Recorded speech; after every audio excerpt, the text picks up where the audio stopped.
Welcome to Capitol Catch-Up, the podcast that brings you a clear, in-depth look at what's happening on Capitol Hill. I'm Victor. And I'm Lenny.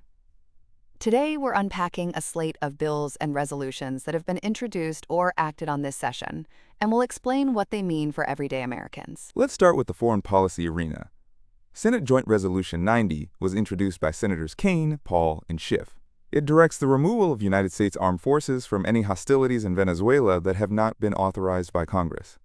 The sponsors argue that the Constitution gives Congress the sole power to declare war, and they view the current U.S. involvement in Venezuela as an undeclared hostilities. The resolution calls for a full briefing to both Congress and the public, a public debate, and a congressional vote before any further action. It's a direct reminder of the War Powers Resolution of 1973, which requires the President to notify Congress within 48 hours of deploying troops and to withdraw forces after 60 days unless Congress authorizes continued action. This joint resolution would essentially force a withdrawal unless Congress passes a new authorization. That's right. By demanding a briefing and a vote, the resolution seeks to reassert legislative oversight and prevent what the sponsors see as an unchecked executive military engagement. Moving to the domestic front, House Bill 161, the New Source Review Permitting Improvement Act, tackles the Clean Air Act.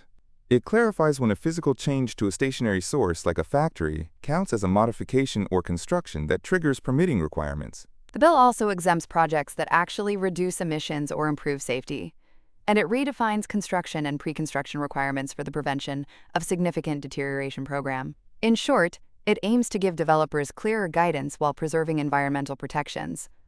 That could speed up permitting for upgrades that lower pollution, which is a win for both industry and communities that suffer from poor air quality. Next up is House Bill 8365, the Monitor Accountability Act. This one regulates how courts appoint monitors in cases involving state or local governments. It limits monitor terms to 5 years, bans excessive fees, and requires public comment before a monitor is appointed. The bill also mandates annual accountings from monitors and forces a case transfer to a new judge after 6 years. The goal is to make monitor appointments transparent and to encourage pro bono or reduced-rate services, which can reduce costs for taxpayers. Speaking of protecting public resources, House Bill 7266 reauthorizes the Rural and Municipal Utilities Cybersecurity Grant and Technical Assistance Program. It authorizes $250 million over 5 years, from 2026 to 2030, to help rural electric utilities upgrade their cyber defenses. Rural utilities often lack the budget and expertise to fend off sophisticated cyber threats. By expanding technical assistance and funding, the bill aims to keep the lights on and the grid secure in smaller communities. Senate Bill 4459 directs the Comptroller General to study whether the Appalachian Regional Commission can incorporate satellites into its broadband projects. Broadband access remains a critical issue in Appalachia, where terrain makes wired infrastructure expensive. If the study finds satellite solutions viable, it could open up faster, lower-cost internet options for remote households, schools, and businesses, narrowing the digital divide. Turning to criminal justice reform, House Bill 8549, the Second Look Act of 2026, lets incarcerated individuals serving sentences longer than 10 years petition for a review. The bill creates a rebuttable presumption for release of prisoners aged 50 or older, and it requires the U.S. Sentencing Commission to report annually on sentence reductions. This is a response to the high rates of long-term incarceration, especially for nonviolent offenses. By providing a pathway for older inmates to be evaluated for release, the bill could reduce prison populations and lower costs, while giving people a chance to reintegrate. On a lighter note, House Bill 8593, the Fireworks for Freedom Act, proposes a temporary waiver of many federal and state fireworks regulations for the United States' 250th anniversary. The waiver excludes laws governing manufacture, sale, transportation, and safety standards, but leaves local governments the authority to regulate displays in their jurisdictions. The bill would sunset on December 31, 2026, giving communities a year-long window to celebrate the nation's birthday with fewer bureaucratic hurdles, while still preserving safety oversight. Healthcare also gets attention. House Bill 8528, the PI Post-Acute Access Act, expands Medicare coverage to include intravenous immune globulin treatments for patients with primary immunodeficiency, and it extends related services. The changes would take effect on October 1, 2026. Primary immunodeficiency patients often require lifelong IV therapy. By covering these treatments, the bill could reduce out-of-pocket costs and improve health outcomes for a vulnerable population.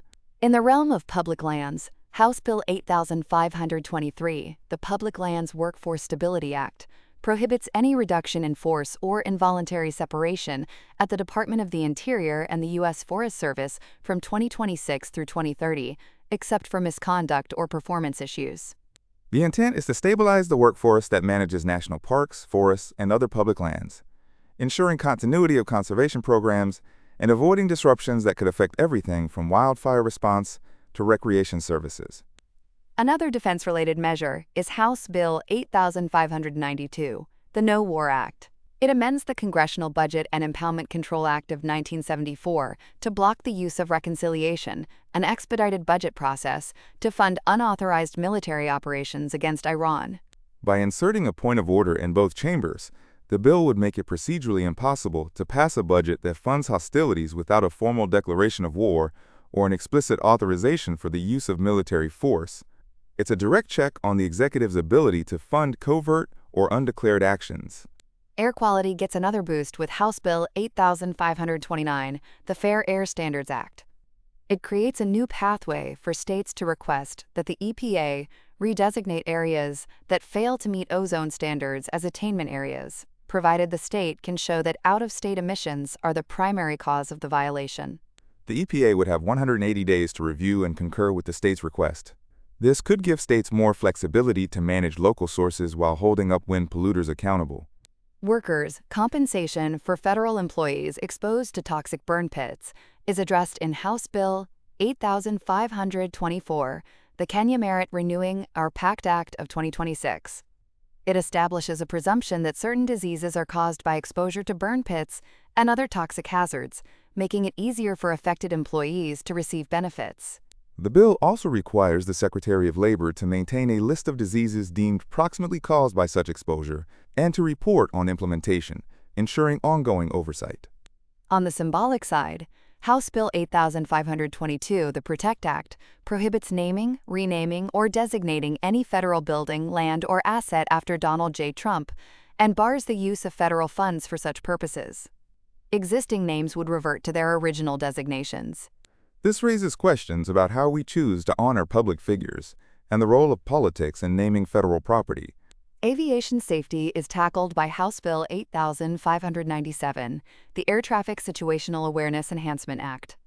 It requires the FAA to install certified airborne position reference tools at all air traffic control towers within a year, and to equip unequipped towers with standard terminal automation replacement systems or equivalent technology. The bill also provides funding for training and reimburses airports that have already invested in situational awareness systems, aiming to reduce the risk of mid-air collisions and improve overall safety. Finally, early cancer detection gets a boost with House Bill 8551, the Early Access to Screening Act. It mandates no-cost coverage for annual mammography starting at age 30, amending both the Social Security Act and the Public Health Service Act. The coverage would apply to Medicare, Medicaid, and private insurers beginning January 1, 2026. By removing cost-sharing barriers, the bill hopes to catch breast cancer earlier when treatment is most effective, potentially saving lives and reducing long-term health costs. Let's not forget the recent congressional record. On May 4, 2026, the House met under Speaker pro tempore Adrian Smith. They approved the previous day's journal, received executive communications from the State Department and the Commodity Futures Trading Commission, and introduced several high-profile measures, including a proposal to increase the number of Supreme Court justices and a joint resolution to amend the Constitution to protect U.S. citizenship. Those introductions signal that, beyond the bills we've discussed, there are broader debates shaping the legislative agenda, from the structure of the judiciary to the very definition of citizenship. To sum up, we've covered a wide array of legislation: war powers, environmental permitting, monitor accountability, rural cybersecurity, broadband studies, criminal justice reform, fireworks celebrations, immunodeficiency treatment, public land workforce stability, budget restrictions on unauthorized wars, ozone redesignation, burn pit compensation, naming of federal assets, air traffic safety, and early breast cancer screening. Listeners should keep an eye on committee hearings and floor votes for these measures. The war powers and no-war bills could shape future military engagements, while the environmental and health bills may directly affect daily life, from cleaner air to lower health costs. And the cybersecurity and air traffic bills address infrastructure resilience that underpins our modern economy. That's all for today's Capital Catch-Up. Thanks for joining us, and stay tuned for the next episode, where we'll break down the next wave of congressional action. Until then, I'm Victor. I'm Linny. Goodbye.